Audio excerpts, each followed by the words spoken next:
Are these olives? Why are the olives the same size as the pepperoni?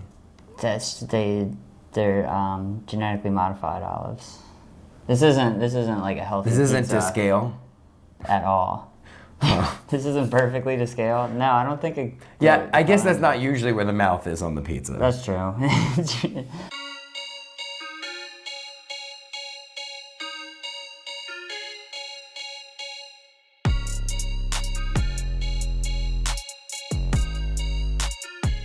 What's up, everybody?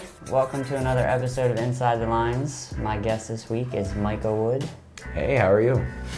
So, as we start with every episode, we'll go through and you let me know which one sticks out to you that we can just start coloring with. All right, there's a lot of good options here. I was going to say, it's a hard decision, so I think that's... wow. This one's pretty special. All right, which one are we gonna go with? Do you have a preference? Because these... You're the guest. Because these two right here are pretty amazing. These two? Yeah. I mean, this is pretty epic. Yeah, let's do the epic one. Okay. It's got like these like... That's pretty epic. Facebook heart reacts right here. Oh yes, nice. Good catch. Yeah, it is sponsored by Facebook. There you go. They own everything. Yeah, that's true. It's either owned by Facebook or Amazon. It can't be owned by neither. That's the rules of the law. That's how it goes. So, tell me a little bit about yourself, man. Like, what you do? Music here? You do art? Mm-hmm. Just give a quick introduction to the people.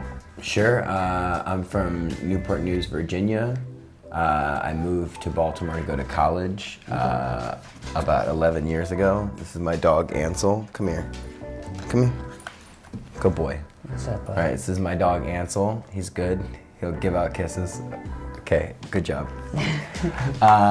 And I'm a photographer and musician. So now I've lived here for about 11 years. Nice. And yeah, I do a lot of portraits, I feel like there's a lot of music overlap in both of my arts because I either photograph musicians for the most part, or I'm working with them or making my own music. Yeah, exactly. Yeah.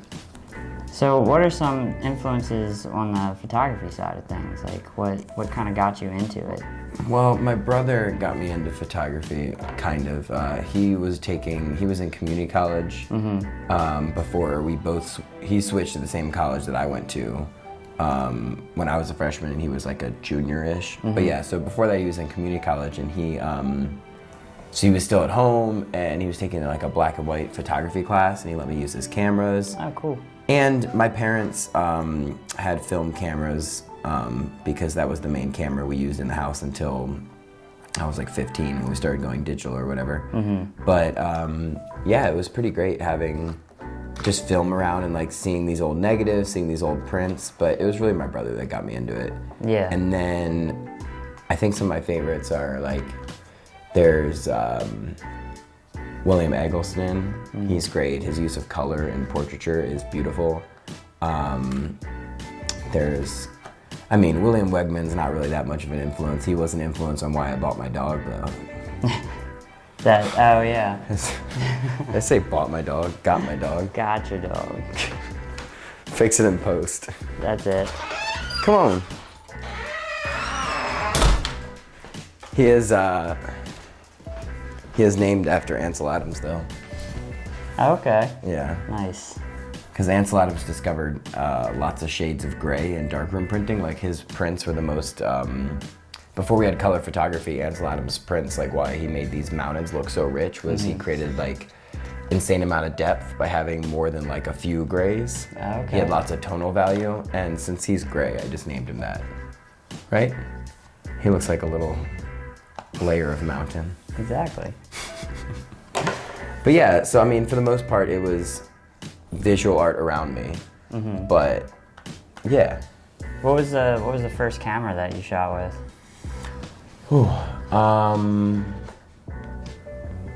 I had like a little point and shoot. It was probably like a little like Kodak little point and shoot that you could buy at Best Buy with some good like now with nice filming mics, so you do live concerts, because I just wanted to take pictures at live concerts. I have this one photo that was my first photo that where I was like, oh, am I kind of good at this? It was at a Gogo Bordello concert. Nice. You know who that is? No. Oh, it's gypsy Jewish punk music. Okay, that sounds dope. It is. I don't listen to it much anymore, but they're definitely an experience to see live. They played Artscape like 2 years ago as the headliner, which was pretty random. Okay. But I saw them a lot as a kid, and it was the only time I ever was in like a mosh pit when I was young. Nice. At that show. But yeah, I stood in the wayfront, got like punched and shoved just to take some pictures, and I got like a little bit of sweat on the lens or like the steam or something from all the hot bodies, you know? Yeah. And so half the photo was blurred out, and then I got this close-up portrait of the singer, and I was like, dang. Nice. And then yeah, I've been doing music portraiture probably since. Yeah. Yeah. So what did bring, like, what was the thing that brought you up here? Was it school? Was it? Yeah. When I was 16, I wanted to go see one of my favorite bands play the Auto Bar. Okay. And Nice venue. yeah, it was super cool.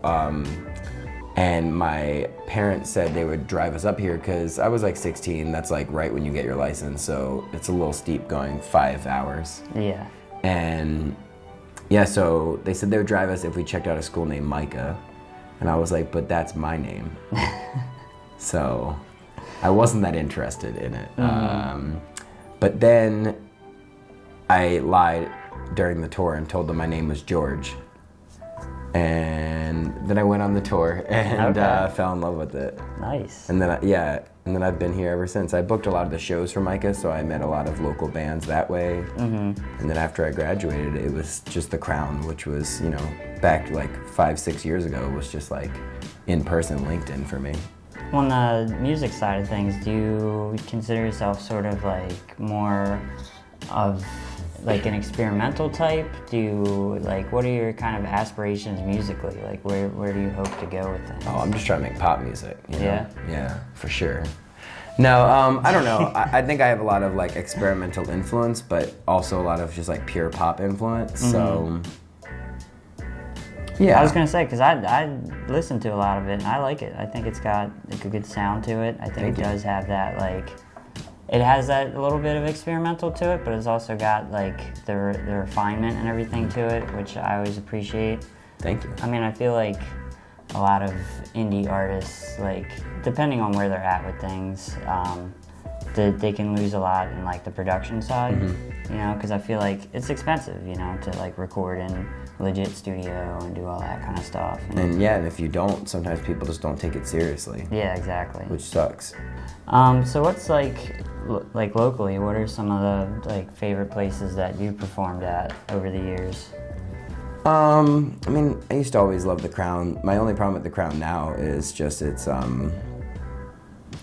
don't know, it's just like, I don't think... Is it like the management or the sound or? No, I mean, people have complaints about it in every which way, but for me it's just like the type of stuff that people go to is just like, it's awesome, like these DJ nights, but I just don't fit them, you know? Yeah. So like, it used to be a little different, but regardless, I mean, my favorite place to perform is actually where my day job is. I would love to play more shows there. It's Creative Alliance. Okay. It has the best sound in Baltimore, hands down. What is the point of a white crayon? You know, I ask myself that all the time because... Does it like work as a highlight? I guess if you're gonna get technical with it, I mean, that's a good thought. But otherwise... But like... Yeah, it's just like... This doesn't do anything. I mean, it gives you a little bit of volume if you like really just get it in there. I'm trying to make like marshmallow here. Yeah. A little bit of texture. You don't have those, you don't want to invest in one of those crayon sharpeners? Well, the boxes don't have them in these little packs. Like, you have to get the bigger packs. No, sounds like you gotta invest. I'm not investing in myself. Yeah, That's you gotta what it invest is. in yourself. Shit, Otherwise, man. no one's gonna invest in you. Shit. I take critique. I just want the best critiques, for you. I was gonna say, critiques are the only way to get better. It's one thing that people forget about nowadays, I think. Nobody wants that. We're all sensitive. It's okay. I'm sensitive. I want someone to be like... I love it when people like rip into work I do. It's the Well, best. I worked at Apple for 4 years, and there's a lot of like their corporate Mumbo jumbo? Yeah, I almost was gonna say that same thing. Yeah, I think that is the professional term. That is. Mumbo jumbo. Yeah, they're like stuff where they would do. It was called like, I don't remember what it was called, nor does it matter. But it was basically like they had a culture of like how to give feedback, and I think a lot of us just like don't know how to give and receive feedback. Yeah. But yeah, I think a lot of us just like, if there's one thing I really took out of art school, because there's a lot of things you can learn online. I don't think everyone needs to go to art school just to be a good artist or to be taken serious or anything like that. But one of the things I learned at art school that I think is helpful every single day is like how to give and receive feedback. So like when I was working at Apple and they were telling us about this, I was like, I already do this. Like being able to have your work critiqued and being able to properly critique work are both two amazing skills that people don't know. Because if you just like come up to someone, you're like, yeah, I fucking hated that, then you're just an asshole and that's not helping anyone. But if you check in with them like, hey, that was really good or that was great, like are you interested in feedback? Because they might not actually care what you have to say. Yeah, I mean, but if you're interested in feedback, like you say, like you are, yeah, so if you're interested in feedback, being in that mindset, knowing that someone's about to give you feedback and them using the right words to convey it, you can both grow and learn a lot. Exactly. I don't know. So you're making new stuff, it sounds like. Yeah, I got a new song I'm working on, and I'm gonna do a little video for it. I actually have two new songs. One's like a really short ballad. Okay. And one's like a, I guess, like disco-y jam. I'm pretty excited about. So, despite all the hate for the socials that we both seem to have a little bit, what are the ways that people can find you on the socials? Yeah. Well, I feel like I'm most on Instagram. There's some great reoccurring content on there, I have these videos where I zoom in on my face. People really love those. Okay, cool. That's like for the fans. Yeah. That's a continuing series? You'll get it when you go to the page. Got it. And then is it a slow zoom? No, it's really fast. It's really fast. It's just a close up. I got it. No, so I just do it when the beat drops. Well, that's the time to do it. Exactly. If you find any restaurants that have 3 soaps. 3 soaps? 3 soaps. Please submit them to my DMs. So I can continue what are 3 soaps? So it's the comical amount of soaps. 2 soaps, fair, right? Okay. 3, ridiculous. So you just physically have 3 You have to soaps. find a place that's bathroom has 3 soaps. Oh, okay, I got you. I thought you meant like just having 3 soaps No. So at like any given time. Like Indochine, which recently closed and now opened with a new owner. I have not been since the new owner. Maybe they kept the 3 soaps, but they have 3 soaps, and then Clavel for a while did, but they got rid of it. I think they caught on. But you have to use all 3, so you make sure that you're fully clean. Gotcha. Yeah. So is your stipulation for this that they have to have? It's just too much, man. They have to have the soaps like at the sink? Yes. Okay. I thought you meant like just any bathroom with like 3 soaps. I was gonna say there's a lot of bathrooms like that. No. It has to be 3 at one sink. 3 at one sink. Gotcha. Yeah, I like this. So usually, like I said, interviews, this is a little like back and forth. I like this. Most interviews, it's just, people are just kind of complicit. They just kind of chill out. Yeah, well, you got some cool people in here. Like no one needs to know that much about me. People should know about you. We gotta get to the bottom of this. We gotta figure out what makes you tick. It takes a lot, man. What made you? Has anyone asked? What made you decide on the coloring book? Yeah, I've had people ask.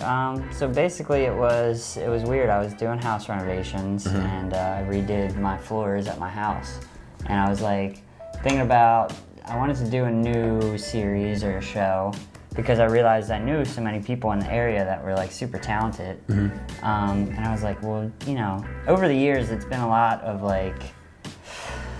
I'm trying to be an artist, but I'm also trying to make a living and all this stuff, and it's like, I want to work with all these people. Stuck in the monotony. Well, it's just like, I wanted to work with all these artists, but like, there is no, you know, hey, I want to do a video together, but then it's like there's not much of a budget, and that doesn't leave money for me to actually live and all this stuff.